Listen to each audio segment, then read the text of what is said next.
और आइए जानते हैं प्रेम क्या है। आपने इसके पहले कई बार सिया राम की कहानी सुनी रहेगी, राधे कृष्ण की कहानी सुनी रहेगी, पार्वती और शिव भगवान की कहानी सुनी रहेगी, लेकिन हम लोग आज एक ऐसे प्रेम से बहुत बड़ी सीख लेने वाले हैं, ठीक है, जहाँ पे राम और भरत जी के प्रेम से। जी हाँ, मतलब इन दोनों के भी प्रेम से हम अपने जीवन में कितना सीख ले सकते हैं, चाहे वो स्त्री और पुरुष हो, और चाहे एक पुरुष क्यों ना हो, चाहे वो दोस्त क्यों ना हो, चाहे एक भाई क्यों ना हो, हर किसी के लिए यहाँ पे सीख मिलेगी।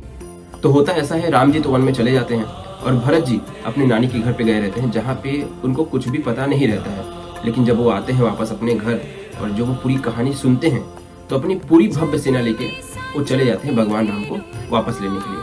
और तभी जब चित्रकूट में भगवान राम भरत जी से मिलते हैं और वहाँ पे भरत जी काफ़ी मनाते हैं भगवान राम को कि वो वापस आ जाएं और वापस से अपनी राज गद्दी ले ले। पूरी अयोध्या उनको देखना चाहती है वहाँ पे, फिर भी वो नहीं मानते हैं।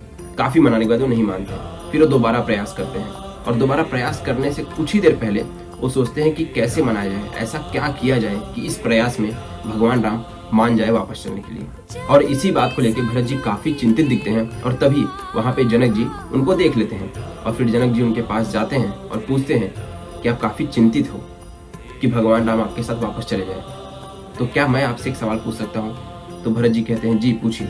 वहाँ पे वो कहते हैं कि आप भगवान राम से कितना प्रेम करते हैं, और कहते हैं कि तुम अपने राम जी के लिए क्या क्या कर सकते हो। तभी भरत जी तुरंत कहते हैं मैं अपने राम जी के लिए अपने प्राण तक त्याग सकता हूँ। फिर उस पे जनक जी कहते हैं कि प्राण देना काफी सरल काम है, कभी कभी अपने प्रेमी के लिए जीना काफी कठिन होता है। मित्रों, इस लाइन को बहुत ही ध्यान से समझिएगा। वो कह रहे हैं अपने प्रेमी के लिए प्राण देना काफी सरल काम है, लेकिन कभी कभी उसके लिए जीना काफी कठिन हो जाता है। और बहुत ही सिंपल शब्दों में वो समझा देते हैं जनक जी उनको कि प्रेम क्या है।